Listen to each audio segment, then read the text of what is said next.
जीवनामध्ये जे भगवतीला प्रिय आहे ते सत्कर्म जीवनामध्ये करा. भगवती तुमच्यावर कृपा केल्याशिवाय राहणार नाही. ज्ञान, दूध हे ज्ञान योगाचं प्रतीक आहे. ते ज्ञान भगवतीला प्रिय आहे. कोणतं ज्ञान? किती भगवती माझी आहे आणि मी भगवतीचा आहे. लक्षपूर्वक ऐका. जगातलं सर्वात श्रेष्ठ ज्ञान तुम्हाला सांगतो, याच्यापेक्षा मोठं ज्ञान नाही जगामध्ये. देव माझा आणि मी देवाचा, याच्यापेक्षा मोठं ज्ञानच नाही. भगवान परमात्मा, ती मा परंबा जगदंबा माझी आहे आणि मी त्या जगदंबेचा आहे. ती माझी असणारी साक्षात माता आहे. देव माझा देवाचा, देव माझा देवाचा,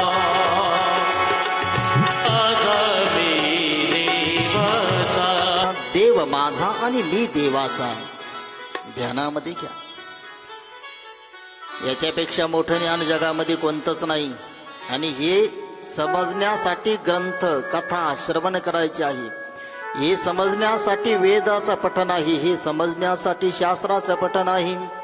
हे समजण्यासाठीच पुराणाचं पठण आहे, श्रवण आहे. का? तर ती भगवती माझी आणि मी भगवतीचा, हे कळण्यासाठी एवढा खटाटोप आहे. हे ध्यानामध्ये घ्या. आणि ज्या दिवशी तुमची वृत्ती असे म्हणेल का देव माझा आणि मी देवाचा, समजायचं तुम्ही परिपूर्ण झाला जीवनामध्ये. पण केवळ तोंडाने म्हणून चालणार नाही. जीवनामध्ये उतरवणं गरजेचं आहे. भगवान परमात्म्याचा आश्रय आपण जोपर्यंत जीवनामध्ये घेत नाही, त्या भगवतीचा आश्रय जोपर्यंत जीवनामध्ये घेत नाही ना, तोपर्यंत भक्ती फलद्रूप होत नाही. हा प्रपंचाचा भार असेल, जीवनाचा भार असेल, त्या भगवतीवर सोपून द्यायचा.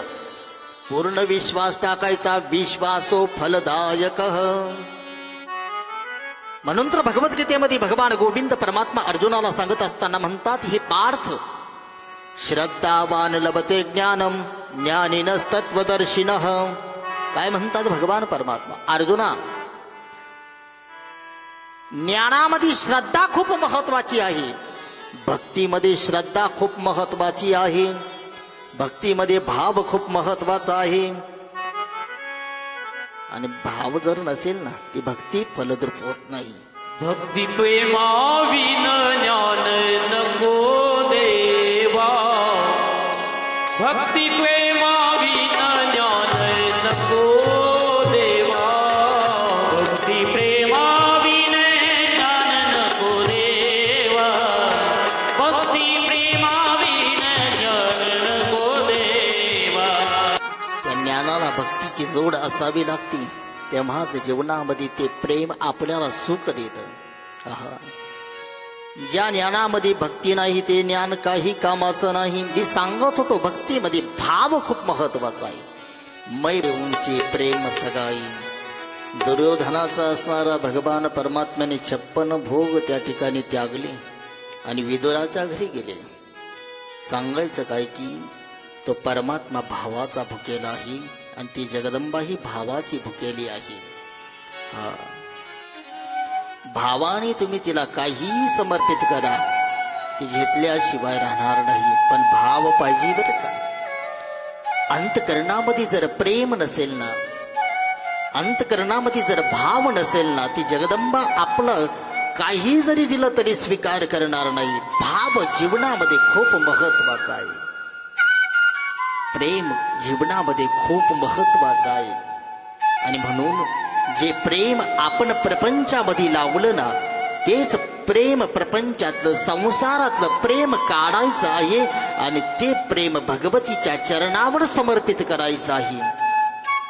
पण आपली गंमतच उलटी आहे. संसाराला प्रेमाची काहीच गरज नाही. ज्या असणाऱ्या चित्ताची संसाराला काहीच गरज नसती, ते प्रेम, तो संबंध आपण प्रपंचाशी जोडून ठेवतो. आणि ज्या देवाला प्रेमाची गरज आहे ना, त्या देवाला आपण प्रेम समर्पित करत नाही. ही तर मोठी चुकी आहे. संसारामध्ये देहाची गरज आहे. लक्षपूर्वक ऐका. तुम्हाला कोणतंही काम करायचं असेल, त्याच्यासाठी शरीराची गरज आहे. हाताची गरज असेल, डोळ्यांची गरज असेल, पायांची गरज असेल, प्रत्येक कामामध्ये इंद्रियांची गरज असते प्रपंचामध्ये. लक्षपूर्वक ऐका, तिथे प्रेमाची काहीच गरज नसते. शेतामध्ये एखाद्याने बाग लावला, सुंदर द्राक्षाचा बाग लावला, आणि बाग लावल्यानंतर द्राक्ष थोडे लहानचे मोठे व्हायला लागले, आणि तो म्हणायला लागला मी द्राक्षावर प्रेम करायला लागलो. आणि द्राक्षावर प्रेम काय करायचं, दररोज यायचा आणि पाहायचा.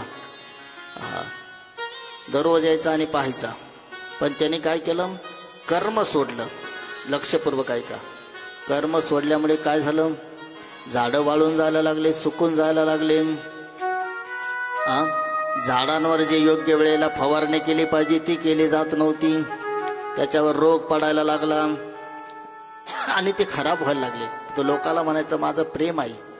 मला विचारायचं आहे, शेतीवर कितीही प्रेम केलं तर शेती सुधरेल का? शेतीमध्ये कर्माची गरज आहे आणि प्रेमाची गरज भगवतीसाठी आहे. हे ध्यानामध्ये घ्या. आपली गंमत उलटी, आपण प्रेमच संसारासाठी जोडलं. आणि इकडे फक्त कायेनं येतो, आपण देहाने येतो. ते प्रेम, ते चित्त भगवतीच्या चरणी समर्पित करा. हे ध्यानामध्ये घ्या. आणि म्हणून वृत्ती एकदा भगवतीला समर्पित केली का, तिच्यावर एकदा प्रेम एकदा जडलं ना, लक्षपूर्वक ऐका, प्रपंच करण्याची गरजच राहणार नाही. प्रपंच आपोआपच झाल्याशिवाय राहणार नाही. हे ध्यानामध्ये घ्या. ती भगवतीच तुमचं सर्व करणार आहे. फक्त प्रेम तिला समर्पित करा. प्रपंचावर कितीही जरी प्रेम केलं ना, किती जरी आसक्त झाले ना प्रपंचावर, तरीही तुम्हाला सुख भेटणार नाही. मी सांगून गेलो, सुख भगवतीच्या चरणावर आहे, भगवतीच्या चरणामध्ये आहे. आणि म्हणून आपलं असणारं प्रेम भगवतीला समर्पित करा, भाव भगवतीला समर्पित करा. म्हणून तर पत्रम पुष्पम फलम तोयम यो मे भक्त्या प्रयच्छति. मला पान जरी झाडाचं अर्पण केलं ना, तरी पण मी घेतो. कधी? भावाने आणि भक्तीनं.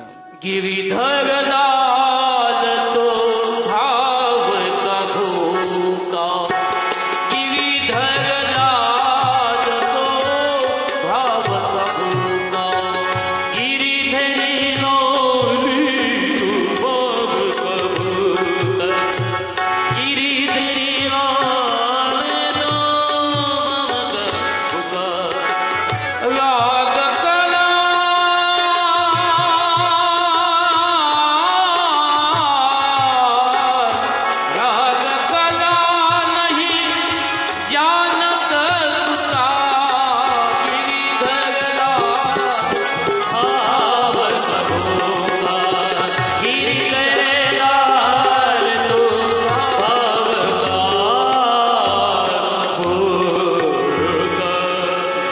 राग तो भाव का भोका, राग कला न जानत तुका.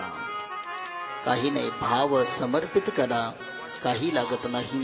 आणि भाव नसेल तर सर्व काही व्यर्थाही. आणि म्हणून त्या भगवतीला भाव समर्पित करा.